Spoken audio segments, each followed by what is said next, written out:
This here is called nutsedge or nutgrass. You may recognize it by these very shiny leaves.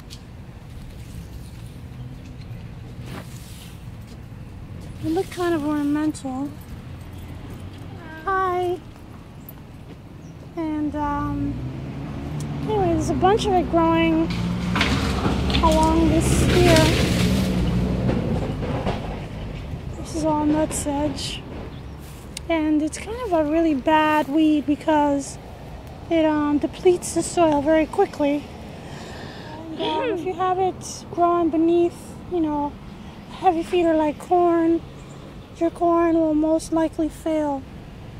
But anyway, we call it nutsedge or nutgrass because when you pull it, you know, it gets to a certain point, and when you pull it, of course, no cooperation here.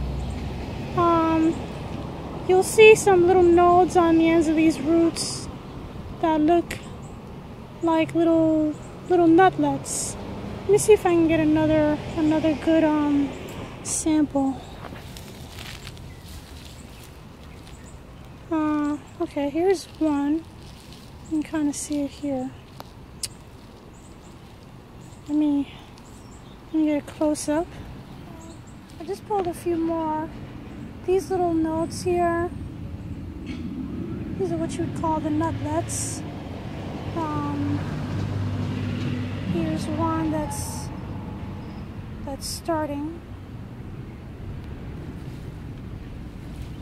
Anyway, when they get older, if you just let them go and don't pull them, the nuts get bigger and they look almost like peanuts in the ground, like hairy peanuts. But anyway, they're actually edible. I'm trying to take my shirt off.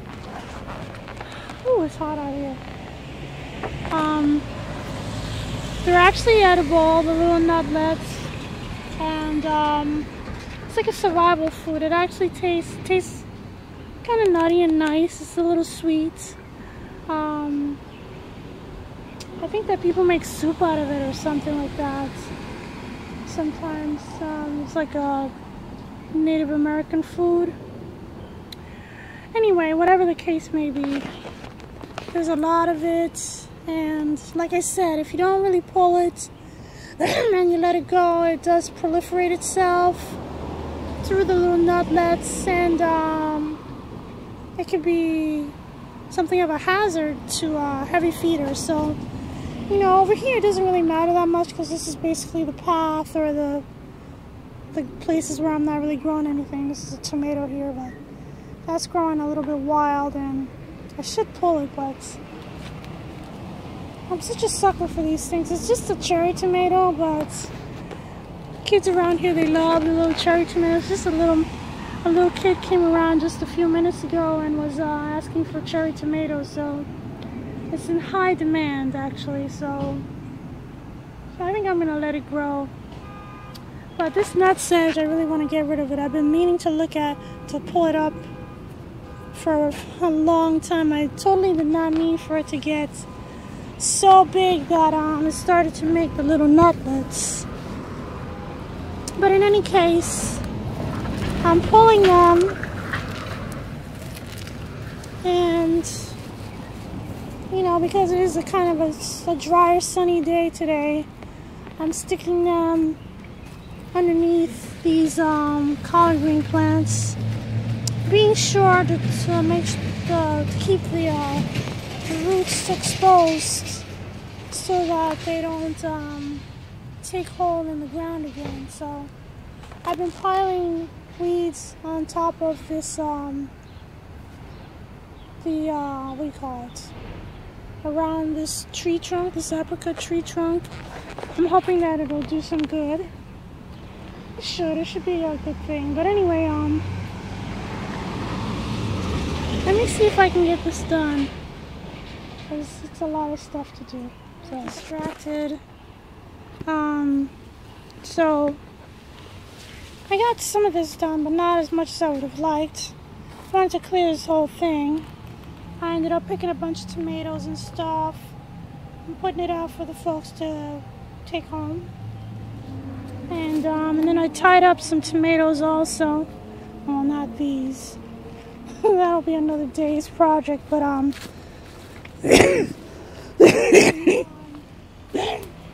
tied a few of these up because they were really on the ground.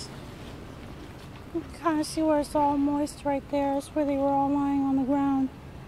And I picked these up. I tied them up.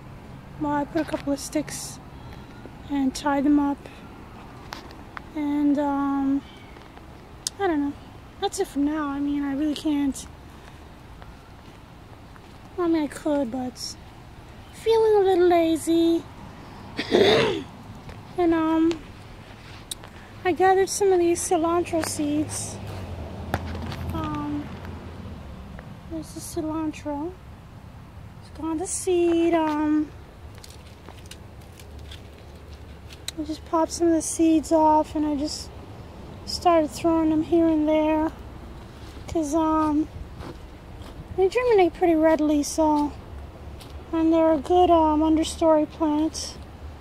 Just gonna toss some in there with the beets. I did some already. I threw some in there, and I put some over there by the squash and over there by the eggplant in the back. So meanwhile, corn is ready over here. I sort of told some people, and they went ahead and got little bananas, I think, and started ravaging my corn bed, but that's okay. It's for the community.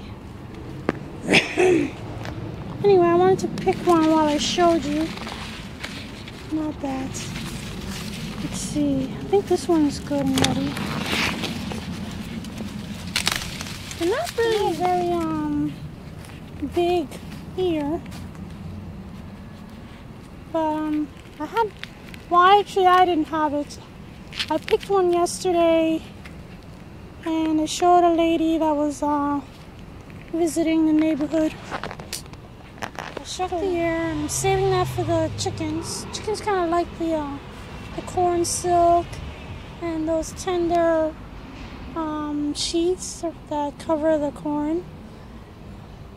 It doesn't really look done, but I think it is actually. This is incredible corn from pine tree seeds. So I'm gonna do the thing that I always do. Like I said, I was showing off my garden yesterday, and I allowed the lady that came to visit. I picked an ear of corn, I let her taste it, and she was like, so good. Que dulce, she said. Wow. Wow. I mean, it's sweet, but it's also got like amazing flavor. Whoa. Of course, it's tender. Super sweet. Wow.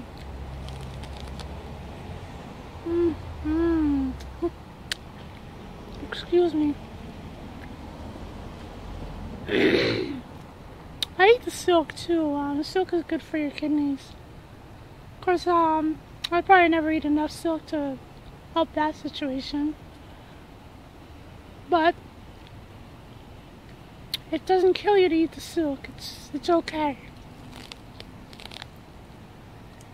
You don't have to go crazy trying to like pull all the silk off the corn, because it's perfectly edible and it's actually beneficial, so eat it. Wow. This is really delicious. So I recommend incredible corn. I think it's I want to say it's 95 days, but I think it's actually less than that. I have to check it out. Anyway, I think this is it for me today. So Thanks for watching.